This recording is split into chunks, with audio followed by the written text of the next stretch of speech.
Are you thinking about entering that big game animal for the book? Well, if you want answers, we've got them right here with Justin Spring of Boone Crockett Club.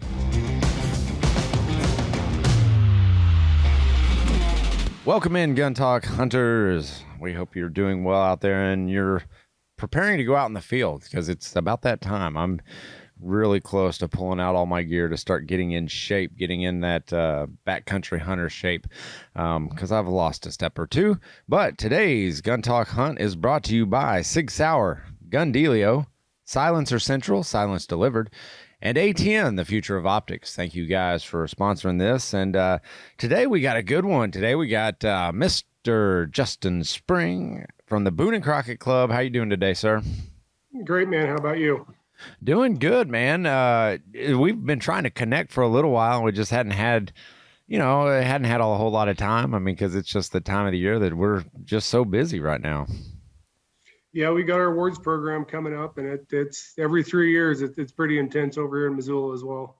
Really? So you're out of Missoula?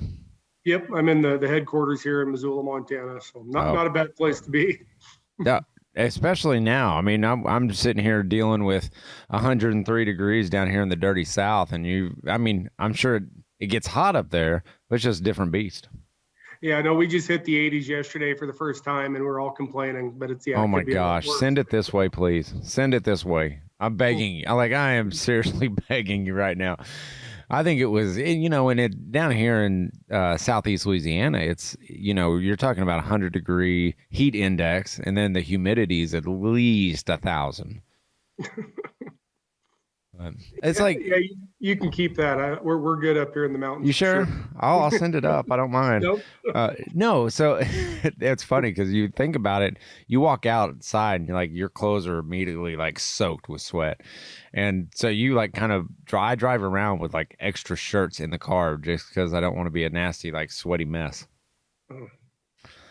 But what are the nights like up there? The nights have to be what, mid 60s?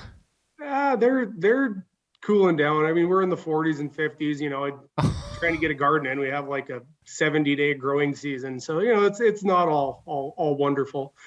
Well, I would love 40-degree evenings. That would be near magic. Well, Justin, for our listeners out there and the gun talk hunters out there, give a little bit of your background and how you ended up at the Boone Crockett Club. All right. So I graduated with a degree in natural resources and biology. Was kind of bouncing around the country, worked in Oregon for a couple timber companies, worked for Idaho Fish and Game, and Boone Crockett put a position open for assistant director of records, and I went to work for them in 2008, and I've been here ever since. So you traded the Oregon lifestyle for the Missoula? Yeah. That's not a bad trade. What wasn't a big ask of my wife to get her to move to Montana with me. So really, that's a beautiful area and a lot of big game opportunities up there for you guys.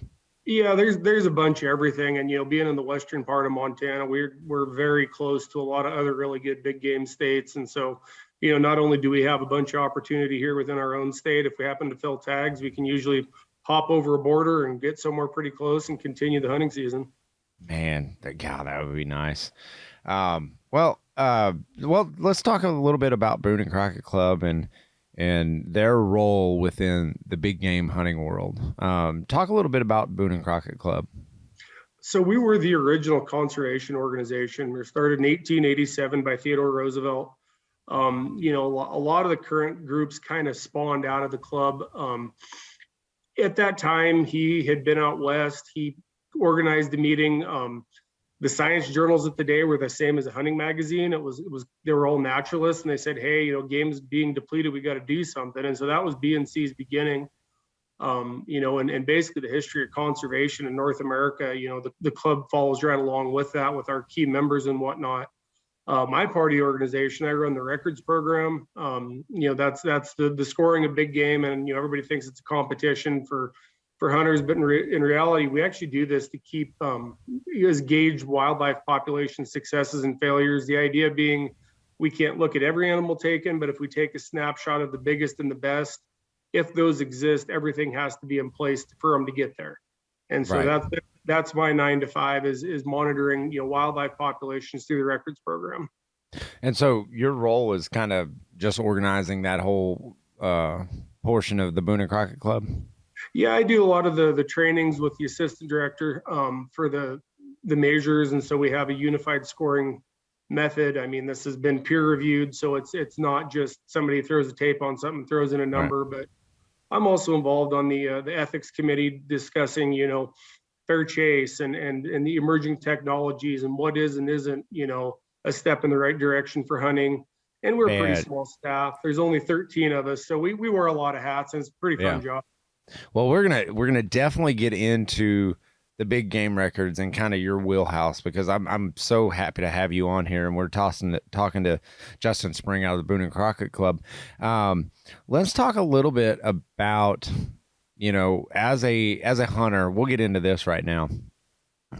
As a hunter, what is the benefit to entering that animal that they may have harvested that they think qualifies? What would be the benefit to them? The biggest reason, I mean, it's a data set. You're helping conservation, you're helping future management. It's the same reason why you should, if you get a phone call asking about successes on a hunt, you should report it. It's a data set. A lot of folks don't think about it, at the time, well, I don't care if my name's in a book. Well, say there's an attack on bear hunting, and they say that we're just shooting bears at too far a distance. Well, I can say, well, actually, we're seeing an increase in the skull size of bear, which would mean an older bear, and our shot distance is dropping. So there's things like that each one of these data points, even if it's just a barely makes minimum trophy, that's still a data point that I can use to help, promote what we stand for. And you guys have scores, and they're all volunteers. Is that correct? Yep, that is correct. They've all gone through a 4 to 5 day, basically collegiate level laboratory type course to get certified to do this. If they're an official measure, they can measure anything from a whitetail to a walrus. Oh, really? How do you score a walrus? So anytime you're doing horns or tusks, it's a length measurement and 4 circumferences. I always joke a walrus is just a giant upside down mountain goat. That's a little bit larger, I'm sure. That's pretty good. Because here's always been my hang up. So when someone submits a record, if I remember the last book correctly, and it's been a few years since I've gotten the last Boone and Crockett book, because you guys send out it's a great research tool. Like if I go on a big game hunt out of state or something, I will look at the Boone and Crockett book to start seeing trends in areas. That's part of my research, and it's very handy. But what if you don't want people coming into your area and doing the same thing? I mean, it's a question we get a lot, and then my typical answer is like, we already killed the big one. Why does it matter if anybody knows? I mean, there's a possessiveness that hunters inherently have, but we only list down to the county.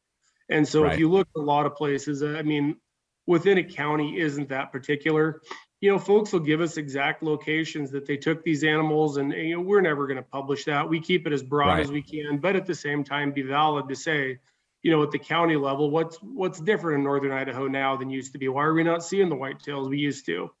And so, well, yeah, you may get a little bit of pressure. The other thing you notice is that, I'm fortunate enough to get to talk to some of these guys that kill absolutely giant animals. And yeah, there's an influx. Somebody sees it, but people aren't switching up what they're doing and where they're going off of one animal.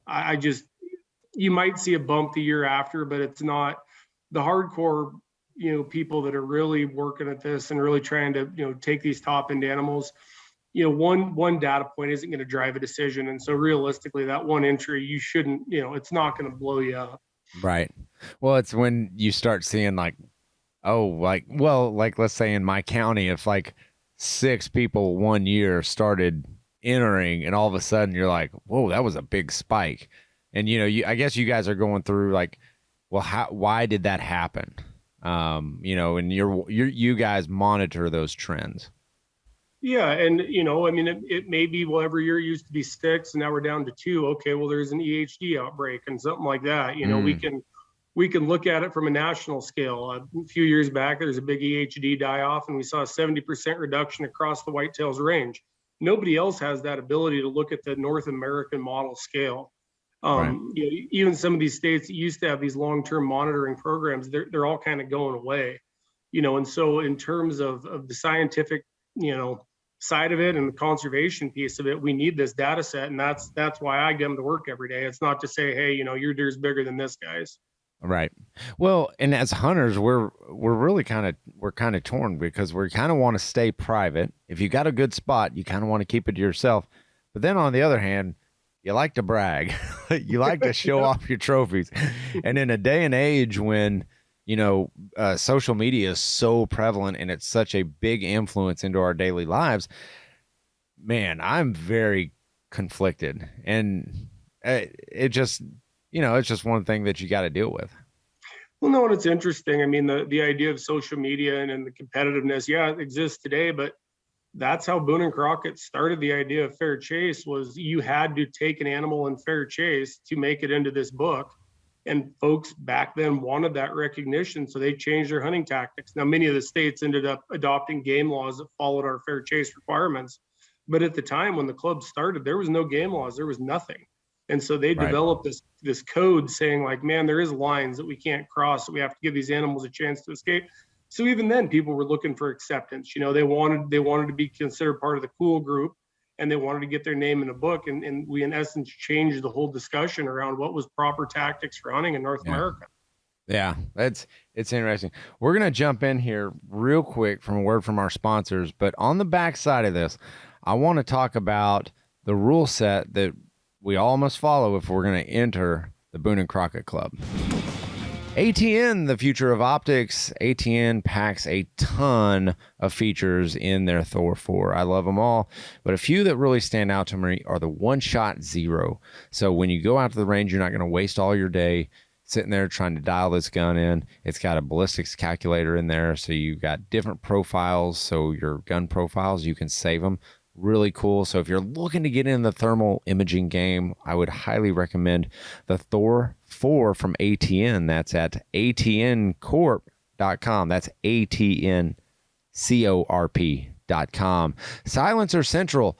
Yes, silence can be delivered to your door, and it is in the form of Silencer Central. We've got a really cool program going on with them. So what you do is you buy your suppressor. Maybe it's the Banish 30, maybe it's the Banish 46, or they've got a 22 can that I've got my eye on. But you can get it sent directly to your door. They're going to send you all the forms. They're going to send you everything you need to fill out, send it back to them. They're going to manage the trust for the entirety of its life cycle. So you'll be able to get set up, and a silencer will arrive at your door. And with the new e-forms process, it's even quicker. So they're seeing around that 90-day period. So go visit them at silencercentral.com. And Sig Sauer, they've got a new P320 X10. It holds 15 rounds, designed and built here in the USA. The 10 millimeter is a hot round right now, and they've got ammunition that will take down a large game. So if you're looking to get in a 10 millimeter, comes with a 5-inch barrel, great grip texturing on it, but it's all designed here in the USA. Find out more at sigsauer.com. All right, we're back with Justin Spring of Boone and Crockett Club. And on the front half of it, if you missed it, we were talking a little bit about, a little bit of the history behind Boone and Crockett and kind of the dilemma that hunters they face, because on one hand you like to brag, on the other hand you want to keep your stuff private, and so entering into the Boone and Crockett Club, you open yourself to, like, you just have to tell the county where it was harvested, but on the other hand, I've got to know this because you look through a bunch of the rules that we must follow to be considered fair chase, and talk a little bit about fair chase and what that means to Boone and Crockett Club, and then we'll kind of get into breaking down some of those rules. So the very basis of fair chase is that the animal has an equal or fair chance to elude you as a hunter. It's not a known outcome when you go into the field. The animal has a better chance to escape than they do to be harvested from a very high level. Now, you dive down deep into a bunch of these. I mean, you could make the argument all the way to the point of, is a tree stand fair chase because they don't normally look up? Well, obviously there's a line there somewhere that you have to say, okay, there's a little bit that we can do to tip the odds in our favor. Right. Well, and I mean, I never have thought about the tree stand argument, but I guess that would be, they I don't know. There's birds out there that can take out a deer. I've seen the videos. So, I mean, they should be looking up. Well, I mean, it's not just that. It's food plots. It's all the things that people have. I mean, there's somebody that's going to say, oh, that's unfair chase. And what Boone and Crockett's position on that is we don't necessarily, I mean, there is some very bare minimum, requirements that we have. And we like to think that, like, there's no way that you could violate this and consider yourself fair chase. But to the guy that calls me and says, hey, tree stand shouldn't be fair chase, like, you don't have to use a tree stand. We're not going to judge you for you using a tree stand or not. And so we just more want to have folks thinking about it. What am I doing? Am I really using technology to replace skills? Am I using technology to guarantee a kill? Am I using a new, whatever it may be? And so, the rules that most folks kind of get hung up on, I guess, for lack of a better term, some states allow the use of electronic communications for harvesting game. From the club's perspective, if I'm sitting on a high point and talking to my hunting partner in an earbud and walking them in on a buck, that's kind of taking that deer's ability to detect and elude you out of the equation. And so that's one that the club says, no, if you use electronic communications to guide hunters the game, that is not an eligible trophy to be entered.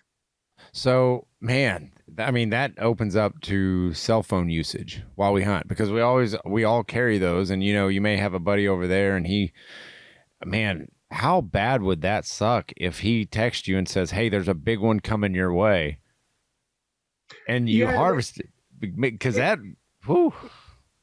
And if there's a big one coming your way, we probably wouldn't hear about that. But if he texts you and say, hey, man, the buck went out of the field to the left instead of the right, and you go move stands, well, 100% you violated fair chase there, right? Because he guided you to game through electronic communications. Yeah, that's and game cameras. I think that is another a touchy subject for hunters, is the use of game cameras and what that looks like.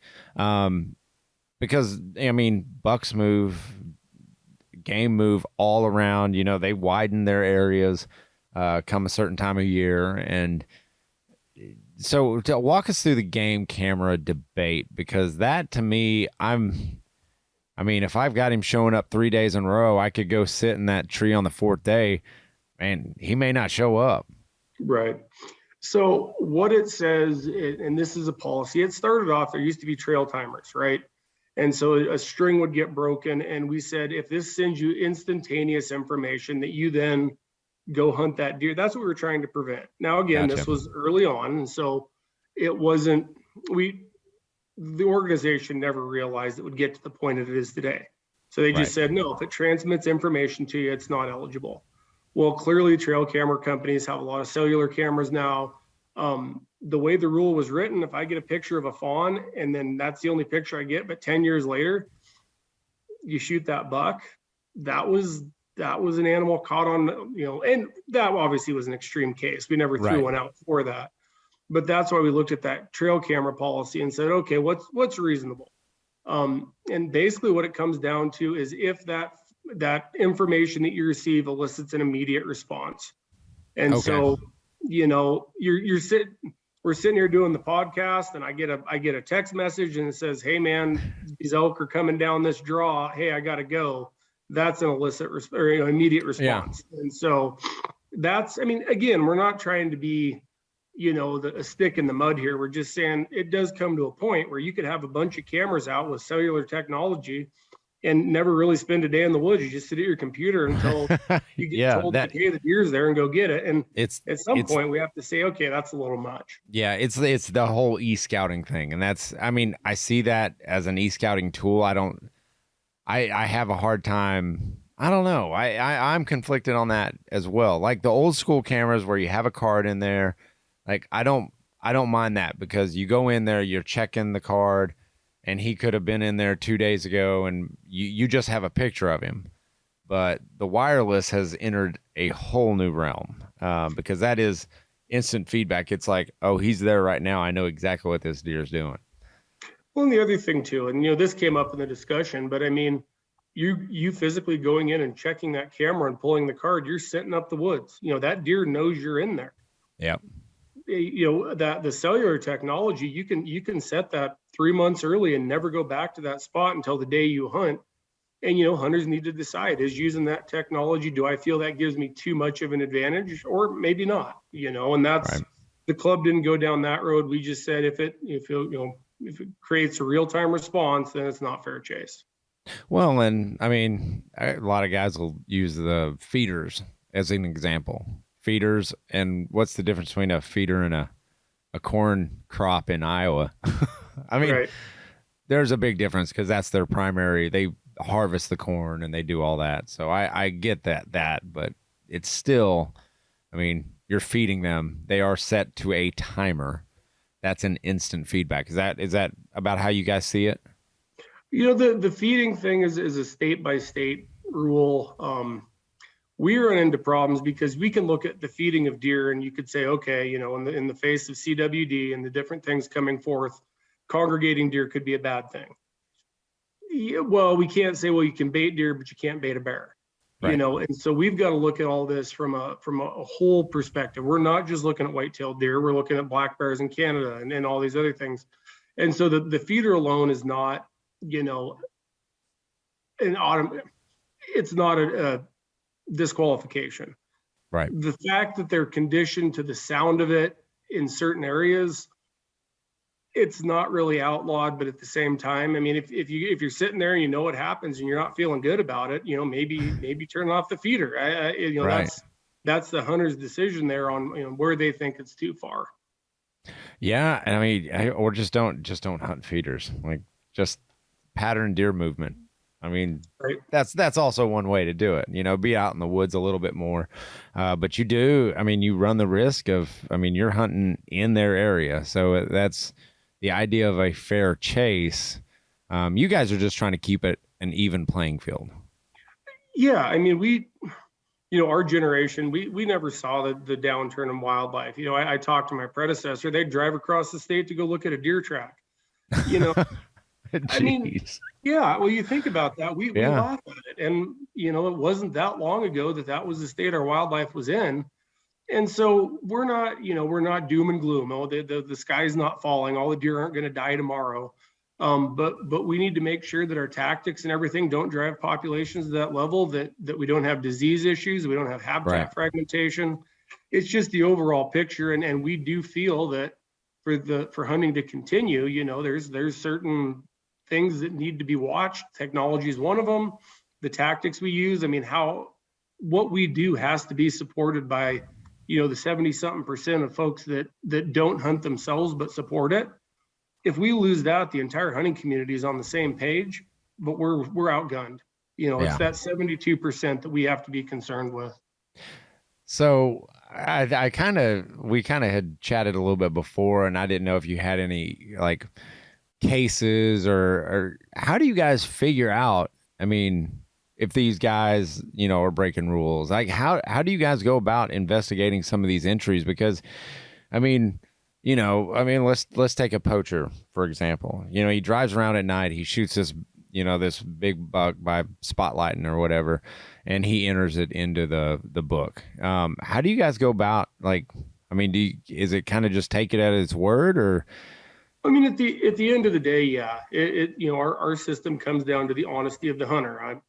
We required them to sign an entry affidavit saying it was taken in fair chase and it had to be witnessed. Now, could somebody lie on that? Certainly. But, to your point earlier about people like to brag, man, you do something wrong, your buddies are going to throw you right under the bus. That's true. And most of the information that we get when we find these cases is somebody will call us and say, hey, we know this happened. Okay. I can't be attached to this. And so then we have to figure out, how do we go about proving that, this particular deer was, and maybe it's something that they shot it the day before opening day, and then opening day there was snow. and the day before there was no snow. So we get some information, we find something like that, we confront the hunter. And the other thing you got to remember, 99.9% of hunters aren't dirtbags. Right. The majority of them are solid, down to earth people that don't want to cheat. They don't want to do anything wrong. They're following the law to the T. Yeah, the poachers and the bad characters get a lot of press time, and we see it. But at the end of the day, everybody I talk to, they're, hey, I did this. Is this okay? Can I still enter? Right. That's way more of a call that I get than, oh, this guy did this or this gal did this and illegally took this animal. Gotcha. Well, are there any instances where people have submitted and you're like, this is pretty obvious that we're not gonna accept this, or maybe if it's an elaborate measure someone went to actually get one entered? Yeah, I mean, there was 2 trophies that were eventually withdrawn, but they came from an area that didn't have what you would consider trophy elk, and they were both 400 class bulls killed back to back by the same person.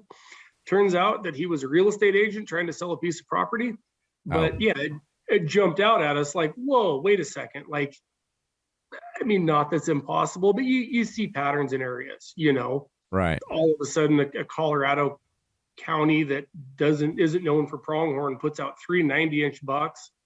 That's the type of stuff that we look for, and we're like, okay, you know what? As a record staff, we joke a lot. If it's too good to be true, it is. When you start seeing stuff breaking out of a pattern, you start looking into it, and that's when we've been able to find some of these kind of habitual bad apples. But again, there's so few and far between from what we normally see. Right. Well, I'm going to kind of put you on the spot because now I have questions. So if someone is going to put in, and a lot of the draw season, it's already kind of winding down. And of course I didn't get drawn for much.